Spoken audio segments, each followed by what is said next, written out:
Let me welcome you and say it's an honor to be here. I'm David Shaw, the Provost and Executive Vice President here at Mississippi State University, and I'm happy to be able to officially welcome you to campus and to the lecture this evening. You know, this university is home to so many different things, and that's part of the fun of being in the position that I am. I have the opportunity to see new and great things that are happening all the time that I did not know about. And having been here for nearly 40 years, it really is truly a wonder to be able to continually discover some of the new and great things that this institution has to offer. And we talk a lot about being an R1 research institution. We talk a lot about all of the great research centers that we have here on campus. And as I go out and talk about the great things at Mississippi State University, I'm always proud to talk about the Grant Collection and the Lincoln Collection. And invariably, when I'm out of state, there's this long pause. And they ask for the story. And of course, all of you know it's a wonderful story to be able to tell. And I am just personally so grateful to Frank and Virginia Williams for the faith that they placed in this institution to place collection, their personal collection here at Mississippi State University. And I just continually am so proud of what that means for the institution. And I can tell you that when Frank and Virginia decided to endow a professorship and chair here at the institution, we did a national search and had a number of fantastic scholars that we considered. But as we went through, it became very obvious to me and to all of the people that were involved in the search that we had one leading candidate, and that is our speaker this evening, Dr. Susannah Ural. And I'll have to take a point of personal privilege for just a moment. And of course, if you know anything about Chief Williams, he never hesitates to let you know his strong opinions about anything. And so as we got down to the final part of the search process, Susannah and I flew up to Rhode Island to visit with Frank and Virginia. And we had a wonderful conversation, and they showed us around their house. And their house, even with all of the collection that we have here, their house is still chock full of other things that will eventually migrate here. And so as we went through, Chief Williams opened up one of his closets, and there was a row of filing cabinets. And I mean a big row of filing cabinets. And he opened up a couple of them and showed some of the contents of them. And then we had this wonderful lunch. And then after lunch, Susannah said, "Would you mind if I slip off for a little bit?" And much to Frank's delight, much less mine, she spent the next hour or two rifling through the files because she was so excited about what she saw.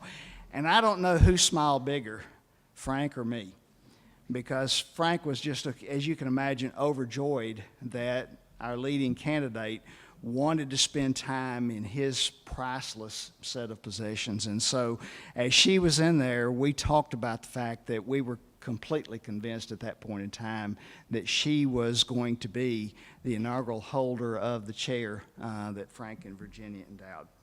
So without further ado, I would love, and maybe let me take one more point of privilege.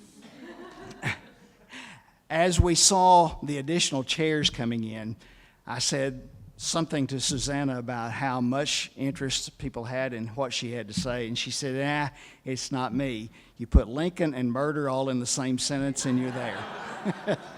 With that, I present Dr. Susannah Ural.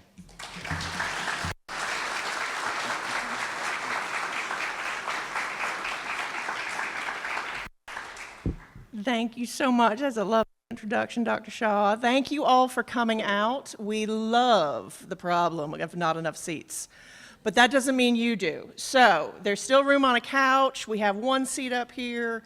We want to make sure everybody is at least comfortable, and shoot, you can take those two chairs in the front if you need to. Tonight marks, this very night, is the 160th anniversary of the assassination of one of the greatest presidents our nation ever had. And it's a moment in time that forever changed us as a people. And thanks to the generosity of Frank and Virginia Williams, as Dr. Shaw was explaining, we have the opportunity to tell this story through the artifacts of the time. I mean, after all, this is what archives and libraries and historians do. You know, I often joke, we'll never cure cancer. We will not build you safer buildings and better roads, but we can tell you where you've been, and we can talk about maybe where we want to go. And I think that's an incredibly valuable thing. And so as Ms. Edmondson, our archivist for the Lincoln Collection, and I were thinking about this anniversary, we thought about doing a very different kind of event for us. And so what's going to happen tonight is I'm going to provide the historical context of the Lincoln assassination. Pretty much everybody in this room knows something about that night. Some of you have already been up here too. Did you know? Right?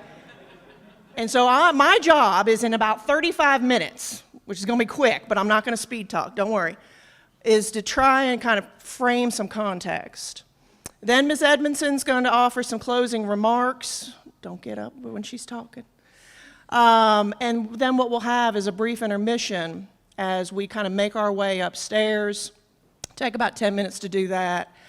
And then we're going to unveil a new exhibit, actually a couple new exhibits within our Williams Collection gallery that will show you artifacts from the period through today that reveal how Americans, how much of the Western world, how much of the world dealt with, how they processed the Lincoln assassination, and also how they remembered him. So, without further ado, I better get to work. Most of you know something about John Wilkes Booth, and that was certainly true of most Americans in 1865. He was a very famous actor, very recognizable. He never did anything to disguise himself when he killed the President of the United States. That part of this story was never a mystery. He comes from a family of actors. He was absolutely celebrated and probably at the height of his career around 1863 when he decided that he wasn't doing enough to support the Confederacy. He's raised in Baltimore, Maryland. Maryland is a border state during this war. Did not actually join the Confederacy, but had a lot of sympathies for the Confederate war effort. And so what Booth decides to address this kind of first question of motives, of, okay, wait a minute, why assassination? Why Booth? Why Lincoln?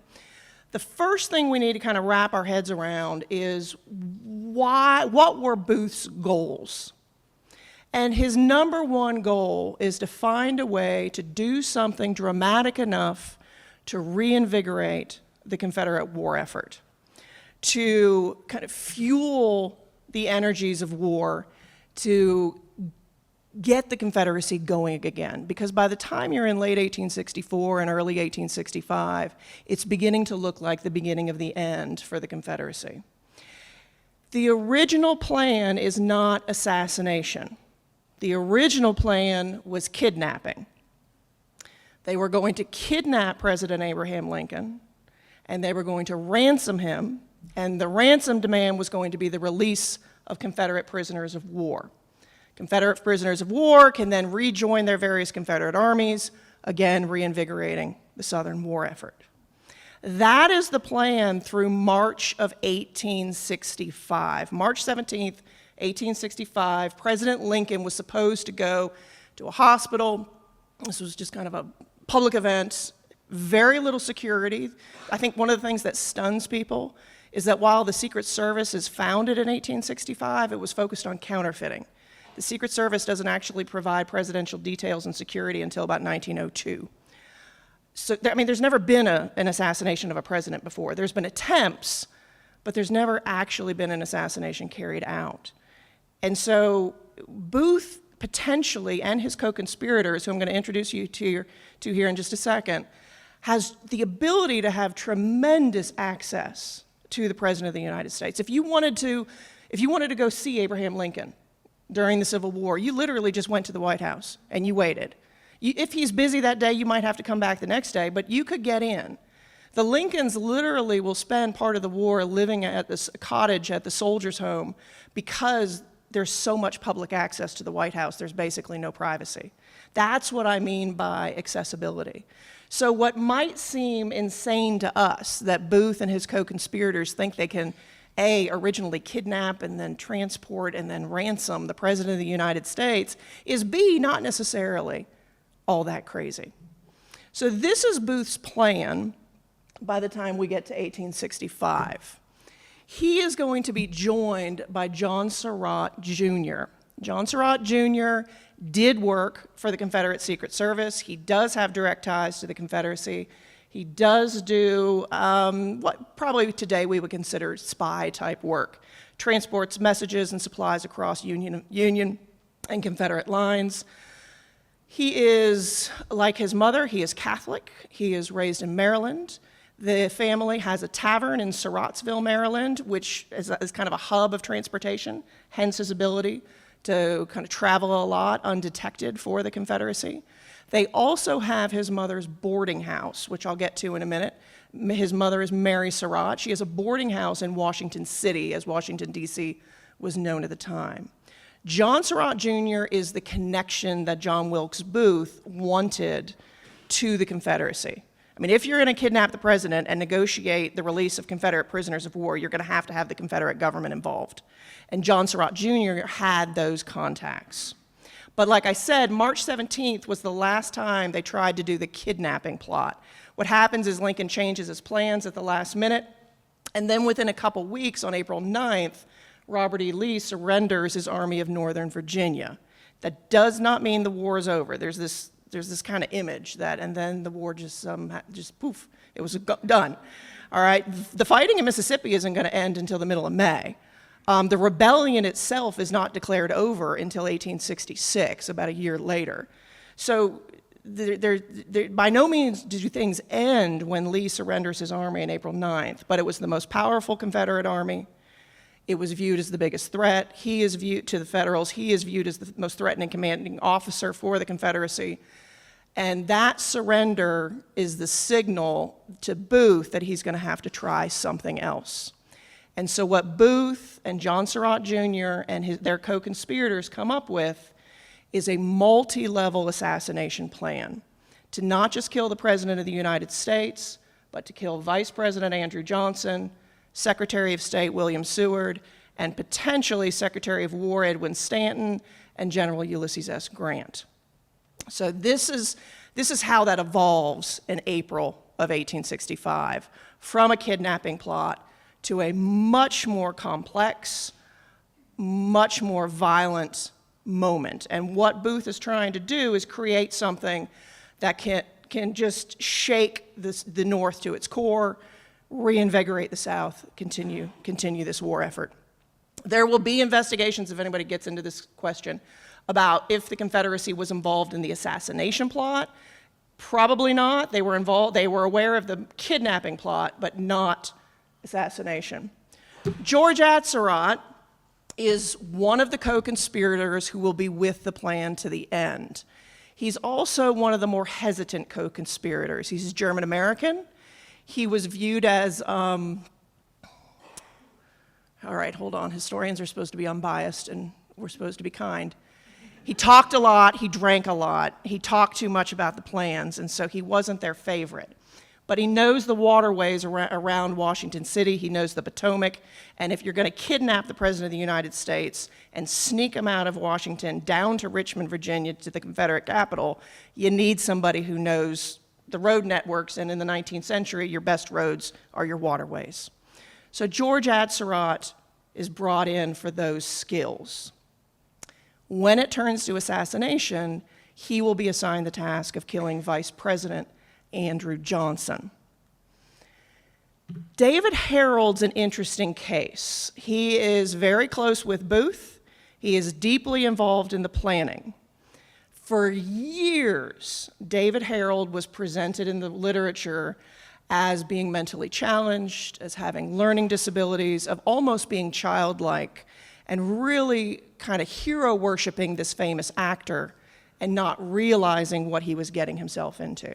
All right, as I've joked with students over the years, you know, David Harold is your parents' be careful who you hang out with kind of story, right? He shouldn't have been hanging out with Booth, and Booth got him in trouble. The literature lately, most assassination scholars argue that Harold knew exactly what was going on. He was in school to be a pharmacy clerk. He was a druggist assistant at the time of the assassination. It was his attorneys during the trial who made the case, this was part of their defense, that Harold really didn't understand what he was getting involved with.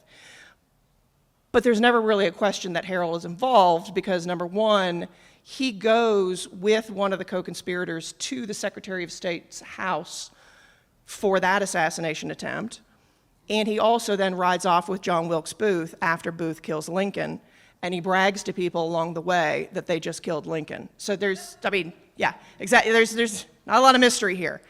Booth and Harold are also together when they're surrounded. So again, there's no real mystery that Harold was involved. The defense, though, was how aware, how much did Harold actually understand about his involvement? Samuel Arnold and Michael O'Laughlin were childhood friends of John Wilkes Booth. They are absolutely, you know, the evidence is pretty clear that they were definitely involved in the kidnapping plot.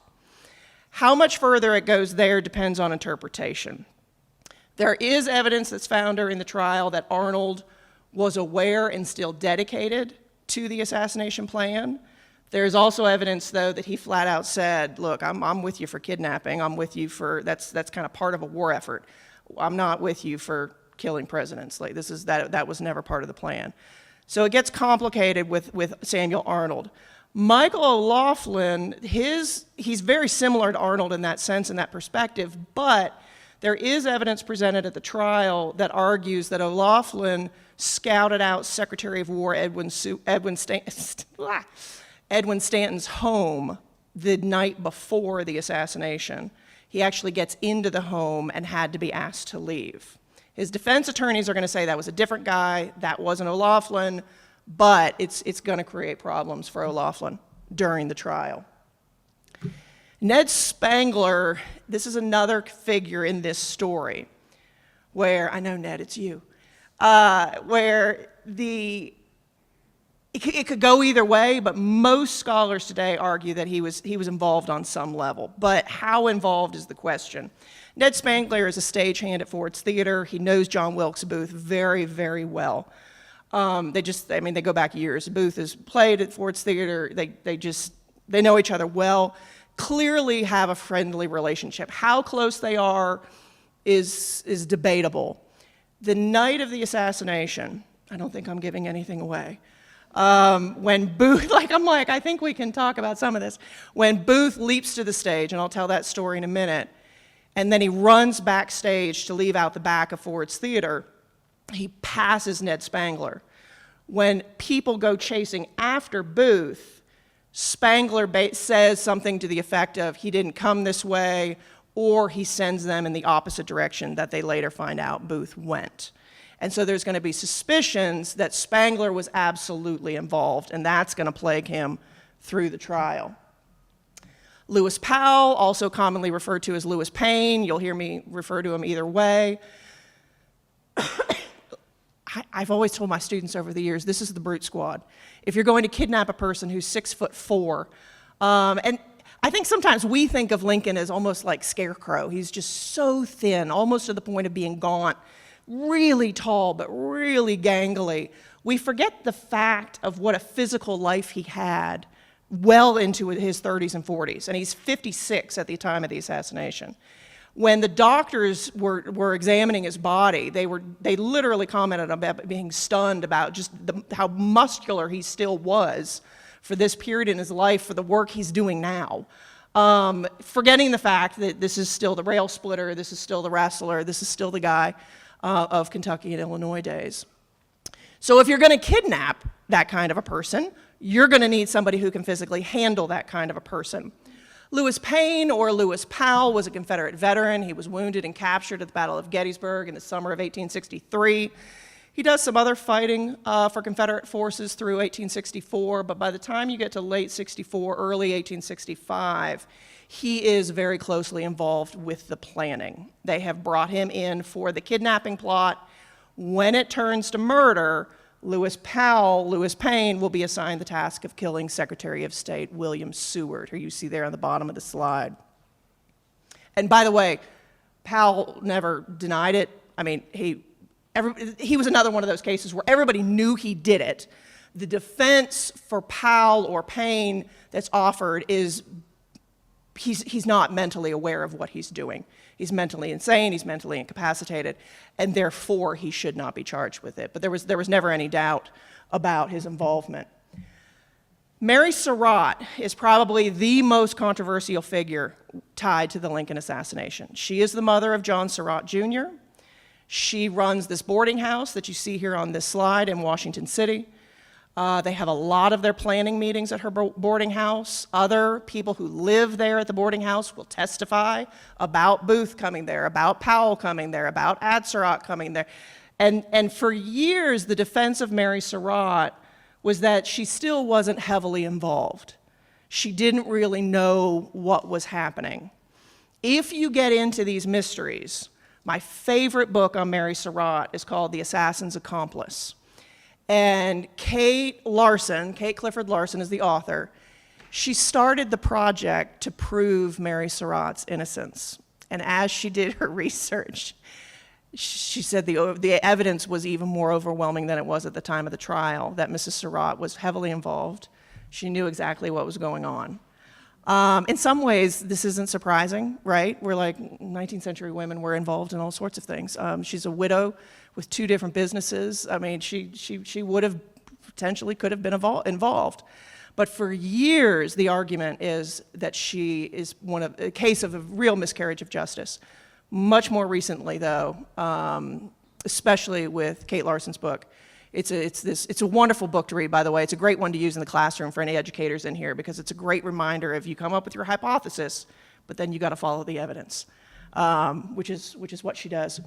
I wanted to show you this map, which hopefully those of you in the back can sort of, I don't know, Paul, you might not be able to make this out at all, but what I want you to note are a couple of locations. Here's the White House. Here's Secretary Seward's home. There will be an assassination attempt on Seward's life. Here is Ford's Theater. Here is the boarding house across the street, the Peterson home, where Lincoln will be taken so that he doesn't die on the floor of a theater.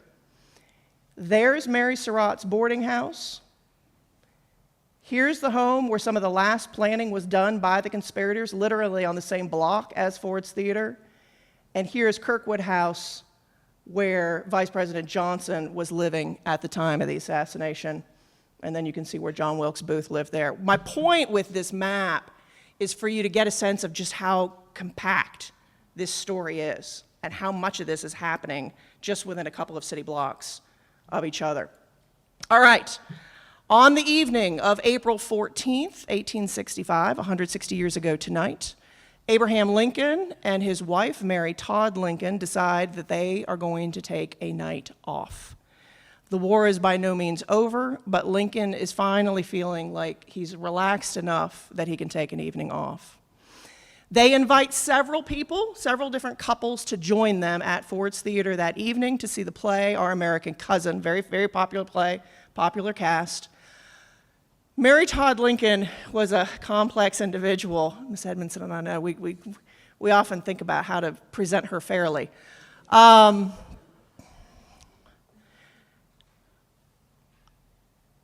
things I like about her is she's a highly intelligent woman who educated herself for the world around her in which she lived. And she's one of the reasons for Lincoln's political success. She absolutely is. She understood the political world and she understood how to support his career. On the flip side, as a highly educated, highly intelligent woman in the mid-19th century, where there are limited opportunities for women, I think she was often incredibly frustrated. Less charitably, I think she wasn't always a particularly lovely human being. And people didn't always enjoy being with her. And so what ends up happening is they invite a couple of different couples who turn them down, including Ulysses S. Grant and Julia Grant, who, we can get into that if we have time. But this will contribute to some of the conspiracies that people knew the assassination was going to happen that night, none of which is true. The couple that does join them is Henry Rathbone. Henry Rathbone is a Union soldier. He's a veteran. He's been wounded in several battles over the course of the war, and he's as a staff officer now in Washington, D.C. The interesting thing with Rathbone is he's showing some mental instability by this point of the war. The question is, that's never really been solved, is how much of this was part of who he was before the war? How much of this is part of his military service? But it's become problematic enough that he is no longer serving in the field and is serving as a staff officer in Washington. He is engaged to a woman by the name of Clara Harris. She is the daughter of a U.S. senator. And yes, if you have read the backstory here, they are stepbrother and stepsister. Let's just get that out there. It's the 19th century. It was perfectly acceptable to marry your first cousin, and there you go. They are engaged to be married. This is going to be kind of one of those long-term engagements. They don't get married, I think, until 66, 67. But they will join the Lincolns this evening at Ford's Theater. How many of y'all have been to Ford's Theater? All right, good. They wouldn't let you, oh, that's terrible. All right, here's the things I want to get you to understand about the layout of Ford's Theater, and I'll make this simple. The Lincolns and their guests are going to enter through this door. I had too much coffee today, sorry. You're going to go back here. There's a spiral staircase. You come up here, go back along this hallway, and if you can make out these railings, you take these steps down to this yellow door, which provides access to these private boxes, which have been combined for the evening for the pleasure of the president, his wife, and their two guests. Lincoln will be seated in this rocking chair here. Seated next to him is Mary Todd Lincoln. There's like a settee, like a small couch, pushed back a little ways. That's where Major Rathbone sits, and then in this far chair will be Clara Harris. The play had already started by the time the Lincolns and their guests arrive. Everybody stops. The orchestra plays Hail to the Chief. They make their way up to the presidential box. Lincoln bows and offers his thanks, and the play resumes, and they sit down to enjoy it. John Wilkes Booth has pretty much timed this whole evening. He had heard that morning that President Lincoln would be there for the play that night. They had already been thinking about kidnapping him from a theater, which a lot of the co-conspirators thought was absolutely nuts. The original plan was to kidnap Lincoln while he was walking or while he was riding a horse between various offices. Lincoln would do this completely unescorted. So would the Secretary of State, so would the Secretary of War. It just you got to get out of your mind these massive escorts that we tend to associate with leaders today. The idea of kidnapping him from a theater seemed bizarre, but killing him in a theater, as awful as that sounds, is going to in some ways be much simpler. Booth, earlier in the day, had managed to get a piece of, it's almost like, somebody refers to it as an orchestra stand, somebody refers to it as a piece of wood, but what he does is he puts something behind that door into the presidential box. It's about 10 o'clock at night when Booth enters Ford's Theater. The play is still going on. People have been noticing President Lincoln kind of leaning forward, looking down at the audience, and then sitting back and enjoying the play. Everything seems fairly normal when they see John Wilkes Booth making that same path that I just showed you toward the presidential box. Again, nobody thinks anything of it. This is one of the most famous men in America going to visit one of the other most famous men in America. It's not anything, it didn't sound any alarm bells or anything to that effect. Lincoln does often have a bodyguard who would travel with him sometimes to some places, a guy by the name of Ward Layman. Layman is actually in Richmond on the night of the play. Lincoln has sent him to Richmond, which had just fallen on April 2nd. There's supposed to be a police officer at that door, a guy by the name of John Parker. Parker does not have the best reputation. And nobody's entirely sure where Parker goes. But Parker is not seated in front of the door to the entrance of that presidential box. There is a gentleman seated there, kind of like a footman in case the Lincolns need anything. A gentleman by the name of Charles Forbes. John Wilkes Booth approaches him, shows him something, probably a calling card, and Ford lets him proceed right into the presidential box. Again, nobody's famous men visiting each other. Nobody really thinks very much of this at all. Booth is carrying with him a single-shot Derringer pistol, very, very small, and a Bowie knife. He goes through that first door, closes it behind him, and then wedges it shut. There's a second interior door that you have to go through before you get into the presidential box. And Booth stands there waiting for the most famous line of the play, which always gets a big response, a big laugh from the audience. Booth waits for it, the crowd roars, and that covers up the sound of Booth entering the presidential box. There are theories that Lincoln was again leaning forward, that perhaps Booth almost missed the shot with Lincoln, but he doesn't. He enters, he's standing right behind the President of the United States, and it's a point-blank shot with a soft lead bullet right into the back of the President's head. Lincoln loses consciousness almost immediately. He does not die immediately. He won't die until about 7 a.m. the following morning, but he never regains consciousness. Mary Todd Lincoln, there are accounts that the two of them were holding hands. They had been apparently just, it was a good day. They had just been affectionate. It had just finally been a decent day, and that she's holding his hand at the time. And that she says later that she felt Lincoln squeeze her hand, she hears the shot, and she starts screaming. Henry Rathbone, Major Rathbone, who's there with his fiancée Clara Harris, he jumps up to stop Booth. When he jumps up, Booth drops the Derringer. It's a single shot. It's pretty much useless right now unless he's going to hit somebody with it. Pulls out the Bowie knife. Rathbone tries to stop him with his left arm, and Booth cuts. He slices Rathbone's arm from the armpit down to the elbow, severing an artery right near the elbow. It's actually, Rathbone almost dies that night too, and nobody actually realizes it because they're so focused on Lincoln. Booth will then leap to the stage, from the presidential box to the stage. There are some theories that he breaks his leg actually later in the evening when he falls off a horse, but Booth himself says no, he fractured his femur when he took that leap to the stage. There's arguments that one of his spur on a boot catches on one of the flags, that bunting there. There's also arguments that Rathbone himself grabbed Booth at the last second, and that's what throws Booth off. Booth lands on the stage, very famously shouts "Sic semper tyrannis," thus always to tyrants, the Virginia state motto, and he goes running out the back of Ford's Theater. Never disguises himself. A lot of people in the front row actually recognize, oh, that's John Wilkes Booth, and people are trying to figure out what on earth happened. And he rushes off. Ned Spangler, who I introduced you to earlier, the stagehand at Ford's Theater, had been holding the reins of Booth's horse.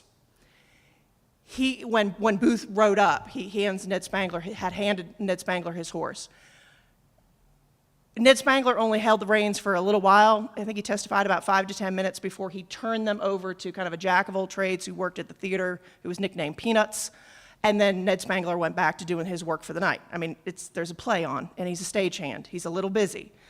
That will be his testimony, but briefly, not only did Ned Spangler perhaps confuse people as to which route Booth took getting out, he also basically held the getaway car for 5 to 10 minutes.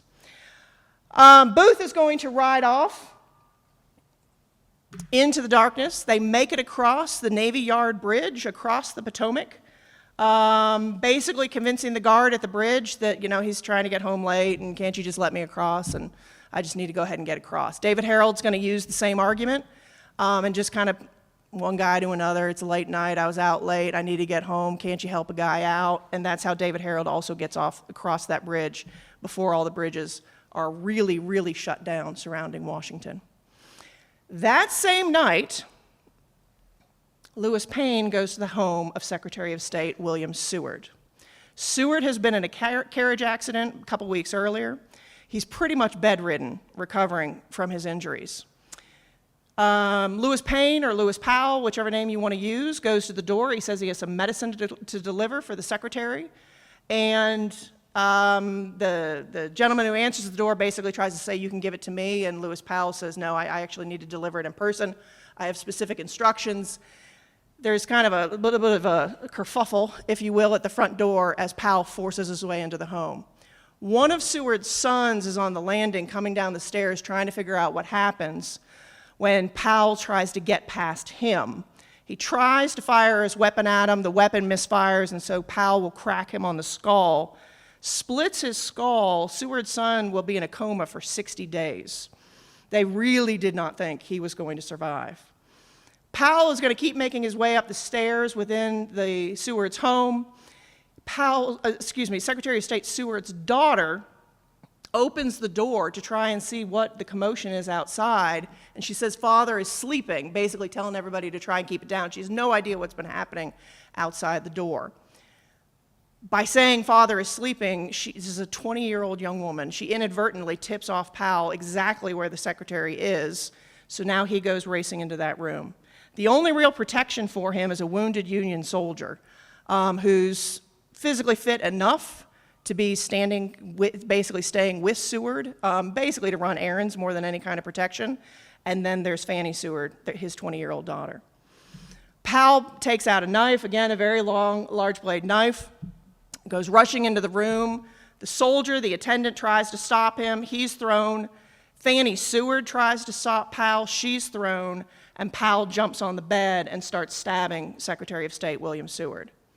The bizarre part of the story is that he basically had this wooden framework around his torso that was part of the healing process from the carriage accident that protected much of his body. He's going to have a huge gash down the side of his face. There is blood everywhere. Powell thinks he has killed the secretary, goes running out of the house. David Harold was supposed to have been holding Powell's horse. Remember, Harold goes with him to the Secretary of State's house. But Harold, once he heard all the yelling inside the house, just bailed. And so Payne or Powell is now racing down the streets trying to kind of figure out where he can go. It's warm up here, sorry. The bizarre part of it is when Fanny Seward goes racing to her father's bed to try and see just what happened, is he okay? She doesn't think there's any way he could be okay. She hears him very faintly say, I'm not dead, close the house. And Seward, as for those of you who know about Alaska and all those other things, all of that comes after this. He will survive this assassination attempt. Vice President Andrew Johnson will survive as well. George Atzerodt, most of the descriptions of George Atzerodt is that he sat down at the hotel bar drinking and drinking and drinking, trying to come up with the courage to kill the Vice President of the United States. I've always thought that was a little flawed. I'm like, is that really the courageous thing to do? Or maybe the courageous thing to do would be to, I don't know, report it and not kill the Vice President of the United States. I don't love Johnson, but for crying out loud, murder's murder. George Atzerodt sits there and sits there and sits there, and then he finally leaves. But, like a lot of the other co-conspirators, he never tells anybody. He never tells anybody about the plan. He never reports anything. And so that is going to be part of his guilt. One of the amazing things about the Williams collection is that we have artifacts like this that help us think about how Americans at the time learned of the assassination, how they responded to the assassination, what they thought about the assassination. No one has ever been through this before. Nobody in the country has ever been through this. What does it mean to the nation? When you go upstairs tonight, you're going to see a copy of the New York Times and you're going to see a copy of the New York Herald. When Edwin Stanton led the investigation into Lincoln's assassination, he would send telegraph messages out that immediately went to these papers, to New York, which were then distributed to papers all across the country. These papers, if you did, by all means, lean in close, read them, just look through them as basically what it will remind you of. I remember Miss Edmondson and I, when we were first looking at these newspapers, it reminds you of a 24-hour news cycle, where they're constantly trying to report in a 19th century way what's happening, what is happening to this president. One of the other things I want to make sure we cover tonight is there's kind of a myth that Americans were unified in their outrage about the assassination of Lincoln. that everyone was horrified. Booth thought he would at least have the support of the South, but there's this image that everybody was horrified by this. This was too much. What's actually interesting, again, is if you go into the papers at the time, there's a wonderful book on this by Martha Hodes called Mourning Lincoln. You can see descriptions of, in this case, this is a tarring and feathering of an individual who supported the assassination of Lincoln. This was in Massachusetts. This is probably one of the most famous diarists in the South during the Civil War. This is Kate Stone. Her family had a plantation in Louisiana. And you can see there, I'll read it for those of you in the back, all honor to J. Wilkes Booth, who has rid the world of a tyrant and made himself famous for generations. It is a terrible tragedy, but what is war but one long tragedy? What torrents of blood Lincoln has caused to flow, and how Seward has aided him in his bloody work. And you can see here, this is a headline from the Demopolis Herald coming out of Alabama. Lincoln and Seward assassinated, glorious news. Lee defeats Grant. Andy Johnson inaugurated president. So the reactions at the time are not really what our reactions are today. Lincoln was a very controversial president. He will become a very, very beloved president, but when he's president, it's a very controversial administration. Okay, the other things I want you to keep an eye out for when you go upstairs, we have an original wanted poster from the assassination where you can see there were places, because newspapers couldn't reproduce photographs during this time period, you could insert carte de visites, these small photographs, photo cards of, they were looking for John Surratt Jr. That's the Surratt they were looking for originally, John Wilkes Booth and David Harold. I also want to tell you a little bit more, let me tell you about this guy, about how this ends before I turn you loose upstairs.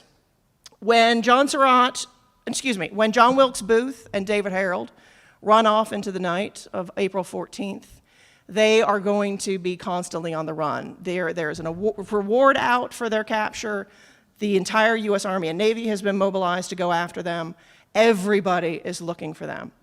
The night of the assassination, they're going to go to the home of Dr. Samuel Mudd. He's a tobacco farmer who Booth knew from earlier. There are differing theories about how involved Dr. Mudd was in the conspiracy, but Mudd will not only set Booth's leg, but he will later try to argue that he had no idea who these two men were who came to his home. He was just a physician.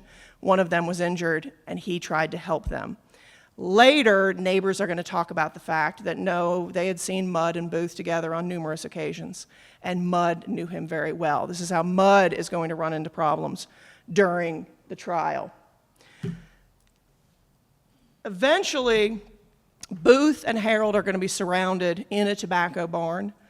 There are differing reports. Some folks argue that there was no order to not kill Booth. That's a double negative, excuse me. Others are going to say, no, absolutely. Soldiers were ordered that Booth was supposed to be captured alive. They wanted to be able to question him. Boston Corbett is one of the Union soldiers who have surrounded this barn several weeks after the assassination where Booth and Harold are hiding out.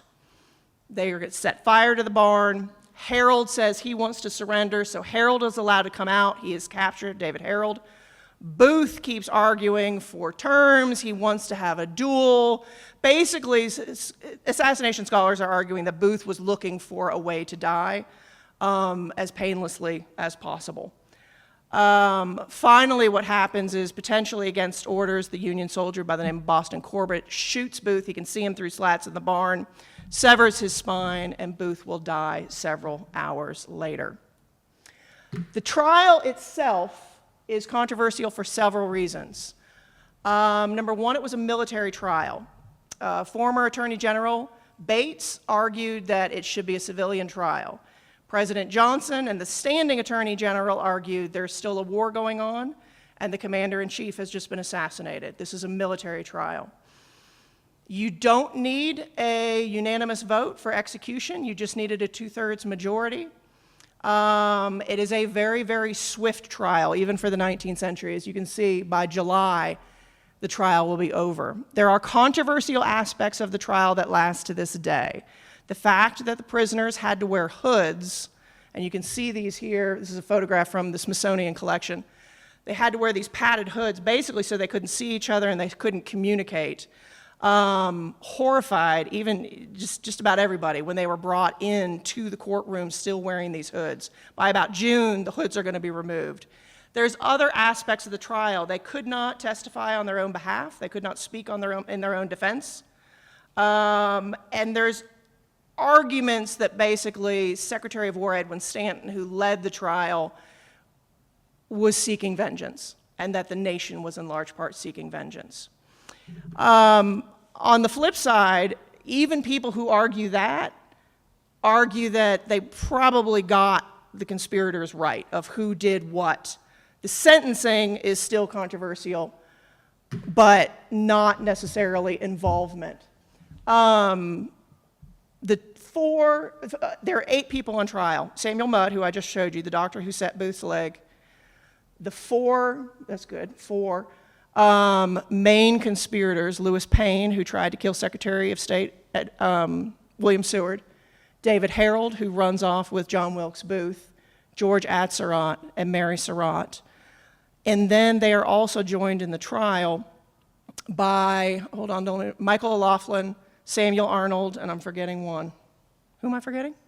Spangler, Ned Spangler, thank you. Got like my ringer up front. Just about these 4, whose names you can see on the front there, will be executed for their role. There are arguments that if they could have captured John Surratt Jr., he probably would have been executed in place of his mother. But John Surratt Jr. was in upstate New York when the assassination takes place. He flees to Canada. He later flees to Italy. He's later captured in Egypt. And when they finally have his trial years after the assassination, it's a hung jury. He is never sentenced for his involvement. He is never found guilty of involvement. Mary Surratt is the first woman ever executed by the U.S. federal government.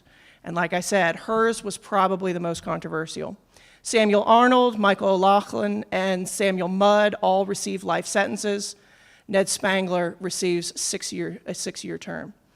Some of them will get out of prison early. They're going to get released early, but some die in prison.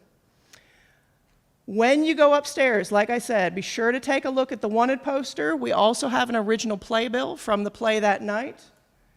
And as Ms. Edmondson's going to talk about here in just a second, we also have these symbols of how the nation mourned their president. Last but not least, if you wind up, there's several elevators folks will be directing you to, but if you take that elevator way down on the end or however you get upstairs, if you just go to the far end of the building upstairs, you can see this sculpture, which was produced in 2000, called A Tearful Moody Night, that just to me captures how we're still wrestling with this. We're still trying to understand the Lincoln assassination and what it meant to us. All right, questions. What can I answer real quick before we transition upstairs? Yes, sir, Mr. Childs. Did any of the hoods that the accused wore in the courtroom survive? Oh, yeah. I mean, that photograph is at the Smithsonian. That photograph is of the hoods that are at the Smithsonian. Yeah, absolutely. And again, there are some things where I think we're stunned that were not necessarily stunning, like a military tribunal was controversial, particularly because Stanton originally wanted it all sealed. No press, no reporting, nothing. He backs off of that. But the hoods are controversial today, and they were controversial at the time. What else? You guys are like, just let me get to the artifacts. Yes, sir. Mudd was in prison on an island. Didn't he help with an epidemic and get released? Right, so Arnold, O'Loughlin, and Mudd, and actually Spangler for a little while, all go to the Dry Tortugas. There's a yellow fever epidemic at the prison. The prison doctor dies, Mudd steps in, and that's part of his service. I think it's Spangler, I believe, who later goes and kind of does odd jobs at the Mudd farm. To this day, the Mudd family is still arguing that he had no idea. He was absolutely not involved at all, and then there are others who argue opposite. What else? Roger Mudd tried to prove that his ancestor was not involved. It's a hot topic. Yes. Duffy. What started the conspiracy or the rumors, when Stanton took the one photograph that Gardner took, it just mysteriously disappears, and that link, or that Booth wasn't on that table that night. So there are all sorts of theories that Booth was not actually killed. He may have died years and years later here in Mississippi. That he might have died years and years and years later in Texas. Yeah, exactly. He too is on display. That's good. I like that. The problem that, like, if you read like Swanson's book Manhunt, if you read Kaufman's book, the pushback against this is very, very strong, and there's good evidence that members of Booth family helped identify his body. People who knew him well helped to identify his body. And it's not like nobody's seen John Wilkes Booth anymore. Again, this is like, yeah, that's the most famous man in America. Yeah, exactly. So those parts of the conspiracy are not as well entrenched maybe as some others. There's all sorts of conspiracies. Because the Surratts were Catholic, because John Surratt Jr. later goes to the papal state, he's part of the papal zouaves. Anyway, that somehow the Pope was behind the assassination. There's many, many conspiracies. Yeah? Don't we get the term like Mad Hatter from this? I don't know that we get Mad Hatter. I believe we get his name as Mud, though. Yeah. Do we get Mad Hatter from this one, too? They said they got mercury poisoning. Yeah, he got mercury poisoning. He was a hat maker, and they used mercury to work on the beaver felt at the time. And when you inhale a lot of mercury, you go insane. Yeah. And that's where the term the Mad Hatter, and he was I didn't know it was associated with Corbin, though. declared insane. Well, there's kids here, so if you want to hear other things about Boston Corbett, we can talk about that later. But he's an interesting figure. I'll just leave it at that. All right, now listen, I want to welcome up, and please join me in welcoming, we have an incredible archivist for the Lincoln Collection, Miss Kaelynn Edmondson.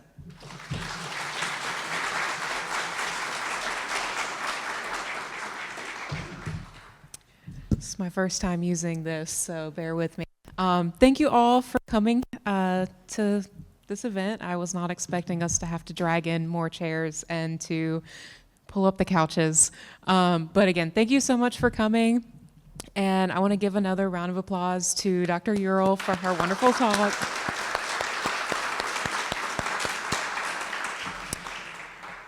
So like she was saying earlier throughout her presentation, there are multiple different items that she showed you all that are on display in our gallery at the moment.